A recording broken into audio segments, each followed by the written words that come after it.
Hi hello welcome to Kiran TV news. మనకు ఒక breaking news అయితే అందుతుంది.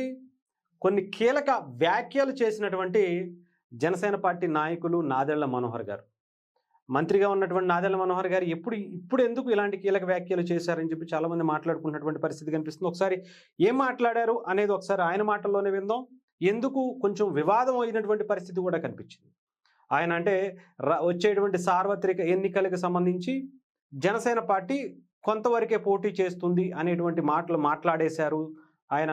దాని గురించి కొంతమంది తిడుతున్నారు. ఇంకా ఎందుకు ఆ పార్టీకి సంబంధించి అంటే ఇంత తగ్గి పనిచేయాల్సినటువంటి అవసరం ఉందా, అది ఇదని కొంతమంది సోషల్ మీడియాలో మాట్లాడుతుంటే దానికి క్లారిఫై నాదెళ్ల మనోహర్ గారే మళ్ళీ బయటకు వచ్చి ఇచ్చినటువంటి పరిస్థితి కనిపించింది. ఒకసారి మీకు వినిపిస్తాను, వినండి. రాష్ట్ర ప్రజలను దృష్టిలో పెట్టుకొని సార్వత్రిక ఎన్నికలప్పుడు అవసరమైతే మనం తగ్గుతాం.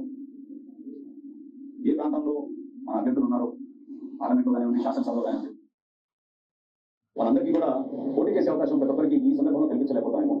కానీ రాబోయే రోజుల్లో పార్టీని బలోపేతం చేసుకుంటూ ముందుకెళ్దాం. 2024 జరిగిన ఎన్నికలు మాత్రం ఓటు చిరనివ్వం అనే మాట ఆయన ఇచ్చినందుకు దాన్ని గౌరవించుకుంటూ ఎక్కడ కూడా పొరపాటు లేకుండా ఆయన నిలబడ్డారు. సో కూటమిలో మేము 4 అడుగులు వెనకేసినా కూడా అది కూటమిని బలపరచడానికి ఎన్డీఏ భాగస్వాములుగా మేము బాధ్యతతో ముందుకెళ్ళాం తప్ప అది ఈ రోజున కూడా స్థానిక సంస్థల్లో అదే రీతిలో ముందుకెళ్తాను కూడా అది పొరపాటు. కాబట్టి జనసేన పార్టీలో ఉన్న మా నాయకులు, కార్యకర్తలు, వివిధ ప్రాంతాలను పర్యటించిన వారందరికీ కూడా రాబోయే రోజుల్లో కూడా మీకు పోటీ చేసే అవకాశం కల్పించడం కోసం తప్పకుండా మీ నాయకత్వం బలోపేతం అయ్యేటట్టు మీరు క్షేత్రస్థాయిలో పర్యటించండి, నిలబడండి. పవన్ కళ్యాణ్ గారు కోరేది కూడా ఒకటే, యువత ముందుకు రావాలి, మహిళలు ముందుకు రావాలి, రాజకీయంగా అందరికీ మనం చక్కటి అవకాశం కల్పించాలి. అటువంటి అద్భుతమైన ఒక వేదిక కష్టపడి జనసేన పార్టీ నిర్మాణం చేసినప్పటి నుంచి కూడా ప్రజల పక్షాన్ని నిలబడి పోరాటం చేస్తూనే ఉన్నారు. కాబట్టి అప్పుడు వర్తించిన ఫార్ములా ఈ రోజు కూడా వర్తిస్తూనే మాట ఈ రోజు వచ్చింది. అది కరెక్ట్ గా సమయం చేసుకుంటూ వెయిటింగ్ చేసుకున్నాం. సో రాబోయే రోజుల్లో మన బలబలాన్ని బట్టి, మన నాయకత్వాన్ని బట్టి, ఏ మున్సిపాలిటీలో, ఏ జిల్లాలో ఎక్కడ మన నాయకత్వం రావాలో వివిధ పార్టీని సమన్వయపరుచుకుంటూ Telugu Desam party, Janasena party, Bharatiya Janata party మూడు కూడా ఒక బాధ్యతతో క్షేత్రస్థాయిలో నిలబడిన నాయకత్వాన్ని గౌరవించుకుంటూ వారికి అవకాశం ఏదైతే 2024 ఎన్నికల్లో తగ్గి మేము కూటమిని గెలిపించాము, ఇప్పుడు కూడా అదే ఫార్ములా వర్తించదు. అప్పుడంటే రాష్ట్ర ప్రజల కోసం, ముందు గవర్నమెంట్ ఫామ్ అవటం కోసం, ప్రజలందరికీ మంచి జరగటం కోసం మేము చేశాము. ఇంకా మేము తగ్గి పని చేయాలి, ఇంకా మీరు తక్కువ సీట్లు తీసుకోవాలి అంటే కుదరదు. ఇప్పుడు ఆ ఫార్ములా వర్కౌట్ అవ్వదు, మేము దానికి కట్టుబడి లేము అని చెప్పి మొహమాటం లేకుండా చాలా క్లియర్గా నాదెళ్ల మనోహర్ గారు జనసేన పార్టీ అభిప్రాయాన్ని, పవన్ కళ్యాణ్ గారి సందేశాన్ని ఆయన మాటల్లో చెప్పినటువంటి పరిస్థితిగా మనం చూడాలి. అంటే మొన్న అసెంబ్లీ ఎన్నికల్లో ఓట్లు చీలనివ్వకూడదని చెప్పి తక్కువ స్థానాల్లో పోటీ చేసి 100% స్ట్రైక్ రేట్ సాధించినటువంటి పరిస్థితి మనందరికీ తెలిసింది.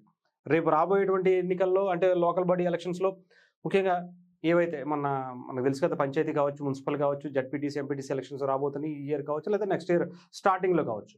ఈ లోపే జనసేన పార్టీకి సంబంధించి చాలా బలమైనటువంటి ప్రణాళిక వేసుకుంటుంది. జనసేన పార్టీ కూడా చాలా బలమైనటువంటి అడుగులు ముందుకు వేస్తుంది, కమిటీలు వేసుకుంటున్నారు. ఇదే తరుణంలో టీడీపీ కూడా తన బలాన్ని నిరూపించుకునేటువంటి ప్రయత్నం చేస్తుంది. ఇక్కడ ఇవేట ఎన్నికలను టార్గెట్ చేసుకుని ప్రధానమైనటువంటి కూటమిలో 2 పార్టీల మధ్య కూడా కొంతమంది కావాలని కుట్రలు పెట్టబోతున్నారు. అదిగో ఇప్పటికే నామినేటెడ్ పోస్టుల్లో కావచ్చు, ఏగో 30% ఇస్తానని చెప్పారు, అది చెప్పారు, ఇది చెప్పారు. కానీ అక్కడ తిరిగి చూస్తే 10%, 20% కూడా ఇవ్వలేదు. ఇప్పుడు కూడా అదే పరిస్థితి చేస్తే జనసేన నమ్ముకున్నటువంటి క్యాడర్ పరిస్థితి ఏంటి, నాయకుల పరిస్థితి ఏంటి? ఎలక్షన్స్ అప్పుడు పోటీ చేద్దాం అనుకునే చాలామంది, ఎంతోమంది ఉన్నారు. వాళ్ళందరూ కూడా నిరుత్సాహం ఇప్పటికీ తప్పదా? వాళ్ళ కుటుంబం నుంచి ఏ ఒక్కరో ఏ జడ్పీటీసీ గానో, సర్పంచ్ గానో, మున్సిపల్ చైర్మన్ గానో పోటీ చేయాలనేటువంటి అవకాశాలని ఇప్పటికైనా ఇస్తారా లేదా అనేటువంటి దానికి కూడా చాలా సోషల్ మీడియాలో ఒక రకమైనటువంటి ట్రోల్స్ జరిగాయి. దాని గురించి ఆయన క్లారిటీ ఇచ్చినటువంటి పరిస్థితి కనిపించింది. నిన్న చర్చా వేదికల మీద అటు రాష్ట్రం మొత్తం కూడా చర్చా వేదికలు పెడుతున్నటువంటి పరిస్థితి పార్లమెంట్ నియోజకవర్గాలకు సంబంధించి. దాంట్లో భాగంగా ఆయన మాట్లాడినటువంటి మాటలను కొంతమంది వక్రీకరించేటువంటి ప్రయత్నం చేశారని ఇప్పుడు ఆయనే స్వయంగా బయటకు వచ్చి చెప్పినటువంటి పరిస్థితి కనిపించింది. సో డెఫినెట్గా జనసేన పార్టీ రేపు రాబోయేటువంటి మున్సిపల్ ఎన్నికలు కావచ్చు, జడ్పీటీసీ, ఎంపీటీసీ, పంచాయతీ ఎన్నికలు కావచ్చు, ఏ ఎలక్షన్స్ వచ్చినా జనసేన చాలా బలంగా నిలబడబోతుంది. అందులో ఎటువంటి సందేహం లేదు. ఇంకా సిద్ధం చేసుకోండి. ఎవరెవరైతే పోటీ చేయాలనుకుంటున్నారో జనసేన పార్టీ నుంచి మీకు అవకాశం ఉంది. డెఫినెట్గా మీరు నిలబడేటువంటి ఆ ధైర్యం ఉంటే రెడీగా ఉండండి అంతే.